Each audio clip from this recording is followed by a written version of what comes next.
हमारी तारीख और हमारा इतिहास इतना कमजोर तो नहीं रहा। हमने तो तारीख में बिलाल को देखा है। बिलाल हैंडसम नहीं है, बिलाल बहुत खूबसूरत नहीं है, गोरा चट्टा नहीं है, बिलाल काले हैं, बिलाल हबशा के रहने वाले हैं, काले कलूटे हैं बिलाल। बिलाल को उनका मालिक तपती हुई रेत पर लिटा देता है और बिलाल के सीने पर गर्म पत्थर रखा जाता है और बिलाल से कहा जाता है, बिलाल तू मोहम्मद का दीन छोड़ दे, तू इस्लाम छोड़ दे, तू ईमान छोड़ दे। बिलाल की मुंह से आवाज बड़ी मुश्किल से निकलती है। बिलाल गर्म पत्थर के नीचे दबे हैं, बिलाल की पीठ की चर्बी पिघल रही है, मगर बिलाल की जुबान से हल्की सी आवाज आती है। बिलाल कहते, अहद अहद अहद, मेरा परवरदिगार एक है, मेरा रब एक है, मेरा अल्लाह एक है। ये सर झुकेगा तो उसे एक अल्लाह के आगे झुकेगा, ये पेशानी झुकेगी तो उसे एक अल्लाह के आगे झुकेगी।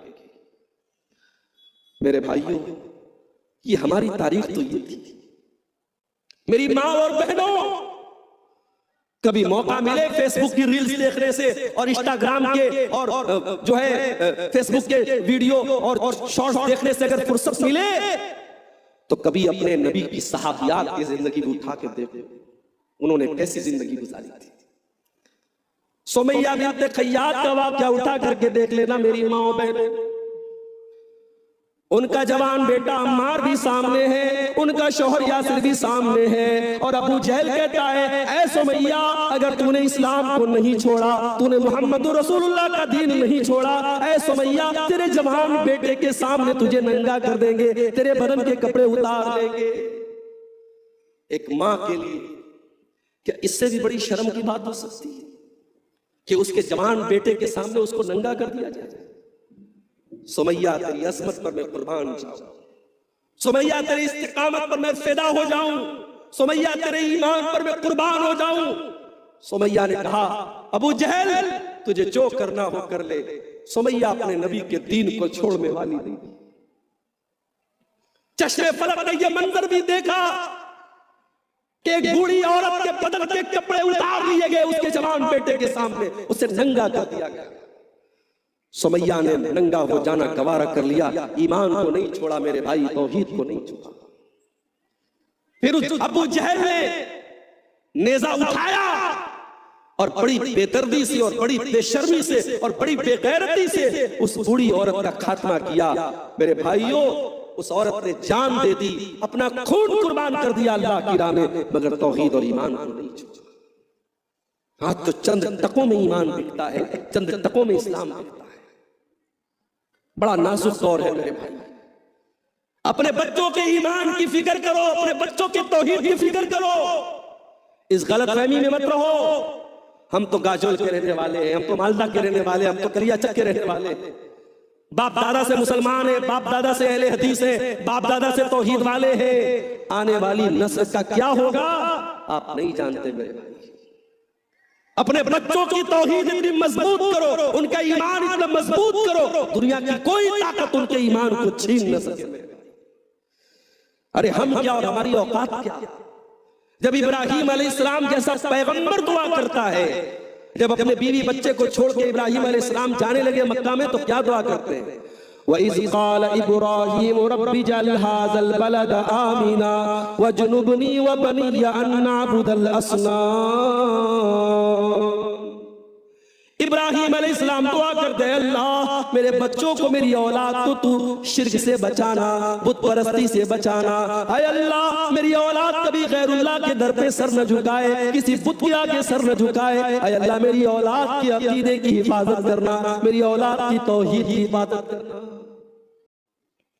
हमारे यहाँ बाप मरने लगता है, बाप मरने के पहले अपने बच्चों को बुलाता है और बच्चों को जमीन के बारे में बताता है, जायदाद का कागज देता है, माँ के ज़ेवरात के बारे में बताता है, जमीन और जायदाद की बात करता है। लेकिन मेरे प्यारे भाइयों, जरा तारीख के पन्ने पलटो और हजारों साल पहले एक बाप का आखिरी टाइम आता है। बाप के 12 बेटे हैं, बाप का आखिरी टाइम है और बाप के 12 बेटे हैं और बाप मरने के टाइम अपने 12 बेटों से क्या कह के जाता है? अम कुंतुम शुहदा इज़ हज़र याक़ूब अल मौत इज़ क़ाल लिबनीहि मा ताबुदून मिन बादी। ओ लोगों जरा याद करो जब हजरत याकूब की मौत का टाइम आया, उनके 12 बेटे उनके सामने मौजूद हैं और याकूब अलैहिस्सलाम अपने 12 बेटों से कहते हैं मेरे बच्चों ये बताओ कि मेरे बाद तुम किस दीन पर चलोगे, तुम किसकी इबादत करोगे।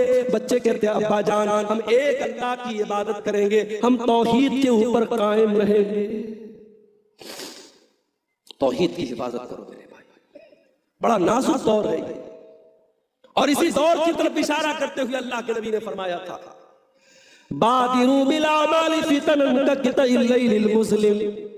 ऐ मेरी उम्मत के लोगों, नेकी करने में देर न करो इससे पहले कि फितनों का दौर आ जाए और इतने फितने पैदा हो जाएं, इतने फितने पैदा हो जाएं युस्बिहु रजुलु मुमिनन व युमसी काफिरा, कि सुबह को एक इंसान मुसलमान होगा लेकिन शाम होते होते काफिर हो जाएगा। व युमसी काफिरन व युस्बिहु मुमिना, शाम को काफिर होगा और सुबह को मुसलमान हो जाएगा। ईमान की वैलिडिटी 12 घंटे भी नहीं होगी, ईमान की वैलिडिटी 12 घंटे भी नहीं। ईमान इतना सस्ता हो जाए मेरे भाइयों, तौहीद की हिफाजत करो। अल्लाह की मदद तभी आएगी जब हम तौहीद पर कायम हैं। अल्लाह का वादा है हम तुम्हारी मदद करेंगे, हम तुम्हें जिल्लत से निकालेंगे, शर्त यह है तुम तौहीद पर आ जाओ। अल्लाह ने फरमाया सूरह नूर के अंदर वअदल्लाहु अल्लज़ीना आमनू मिनकुम व अमिलुस्सालिहाति लयस्तख्लिफन्नहुम फिल अर्दि कमा इस्तख्लफल्लज़ीना मिन क़ब्लिहिम। ऐ ईमान वालो, अल्लाह का वादा है अल्लाह जमीन में तुमको इक़्तिदार भी अता फरमाएगा। वला युबद्दिलन्नहुम मिन बादि खौफिहिम अमना, अल्लाह ताला तुम्हारे खौफ को बदल करके अमन और शांति तुमको दे देगा। अल्लाह ताला तुम्हारी मदद करेगा। शर्त क्या है? याबुदूननी ला युशरिकू नबी शैया, तुम सिर्फ एक अल्लाह की इबादत करना, उसके साथ तुम किसी को शरीक न करना। तौहीद की हिफाजत करो। अल्लामा इक़बाल ने कहा था ना, तौहीद की अमानत सीरों में है हमारे, आसान नहीं मिटाना नामो निशान। अभी आज मैं दोस्तों के साथ टहलने के लिए निकला, यहाँ गाजोल से कुछ दूर पर पांडवा शरीफ से मेरा गुजर। हमारे हिंदुस्तान में शरीफ बहुत है, बहुत शरीफ है, जहां शराफत का कोई काम नहीं होता उस जगह का नाम हम शरीफ रख देते हैं। अल्लाह हमारी हिफाजत करे। पांडवा शरीफ गुजरा, वहां से हमारे डॉक्टर साहब भी थे, बात आई कि चलो अंदर थोड़ा मजार शरीफ का भी दीदार कर ले। मैंने कहा कोई जरूरत नहीं है, शिर्क के अड्डे हैं मेरे भाई, कदम कदम पर शिर्क के अड्डे हैं, कदम कदम पर बुजुर्गों की मजारों पे मुसलमान सर झुका रहा है और उसके बाद कहता है अल्लाह तेरी मदद क्यों नहीं आती। अल्लाह मुशरिक की मदद नहीं करेगा, अल्लाह गैरुल्लाह के आस्थाने पर सर झुकाने वाले की मदद नहीं करेगा। तौहीद की हिफाजत करो मेरे भाई और आगे बढ़िए। उम्मत की बर्बादी और उम्मत के सवाल और उम्मत के पीछे रहने की दूसरी वजह, उम्मत अपने नबी के तरीके को छोड़कर बिदात में पड़ गई। अभी पिछले दिनों रजब की 27 तारीख थी, मेरे व्हाट्सएप पर एक मैसेज आया, मौलाना साहब आज के दिन हमारे गांव में लोग रोजा रखे हुए। मैंने कहा कौन सा रोजा रखा है? कहने लगे हजारी रोजा रखा है, एक रोजा का सवाब 1000 रोजे के बराबर। मैंने पूछा भाई ये हजारी रोजा क्यों रखा है लोगों ने? जवाब मिला मौलाना साहब आज 27 तारीख है रजब की, आज के दिन अल्लाह के नबी को मेराज का सफर कराया गया था। हमारे उलमा बैठे हैं, हमारे मदरसे के असातिज़ा बैठे हैं, इनसे पूछो कि अल्लाह के नबी को जो मेराज का वाकया हुआ ये कौन से महीने को छोड़ दो, कौन सी तारीख को छोड़ दो, कौन से वर्ष हुआ, कौन से साल हुआ, इसका भी कोई कंफर्मेशन हमें हदीस की किताबों में नहीं मिलता। मेराज का वाकया कब हुआ कुछ पता नहीं, और यहां 27 तारीख को मेराज की तारीख बना लिया। फर्जी रोजा, फर्जी नमाज, फर्जी इबादत और बड़े धूम धड़ाके से हो रही है।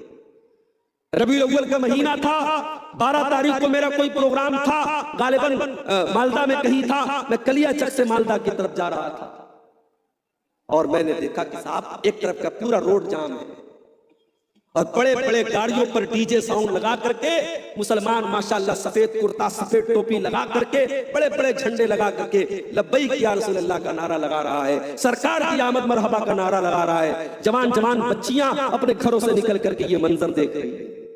अल्लाह अकबर। ये नबी का दीन है, ये मोहम्मद का दीन है? नहीं मेरे भाई, मेरे नबी के दीन में इसकी कोई गुंजाइश नहीं है। मेरे नबी का दीन बड़ा साफ सुथरा है। मेरे नबी के दीन में न पैदाइश का बर्थडे का सेलिब्रेशन है, न वफात पर कोई गम का दिन मनाया जाता है, न मेरे नबी की पैदाइश के दिन लोगों ने जश्न मनाया, न मेरे नबी की वफात के दिन लोगों ने गम मनाया। ये ढकोसले हमने बनाए, ये बिदात हमने बनाई और हमने दीन का नाम दे दिया। मेरे भाई, नबी अकरम अपने हर खुतबे में फरमाया करते थे, कुल्लु बिदातिन ज़लाला, हर बिदअत गुमराही है, व कुल्लु ज़लालतिन फिन्नार, और हर गुमराही जहन्नम की तरफ लेके जाने वाली।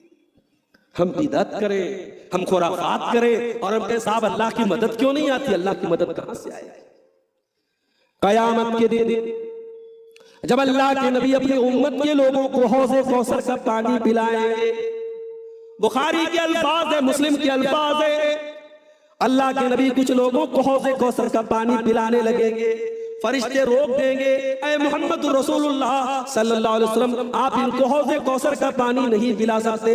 अल्लाह के नबी फरमाएंगे, ऐ फरिश्तों, ये मेरी उम्मत के लोग हैं, ये मेरा कलमा पढ़ने वाले लोग हैं, ये मेरी मुझको मानने वाले लोग हैं। फरिश्ते जवाब देंगे, इन्नका ला तदरी मा अहदसू बादक, ऐ मोहम्मद रसूलुल्लाह, आप नहीं जानते इन्होंने आपके बाद आपके दीन में कौन कौन से नए नए काम निकाले।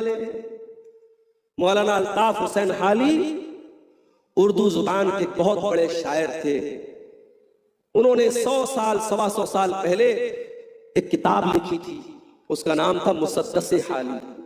उस किताब में उन्होंने उस दौर के मुसलमानों का नक्शा खींचा था।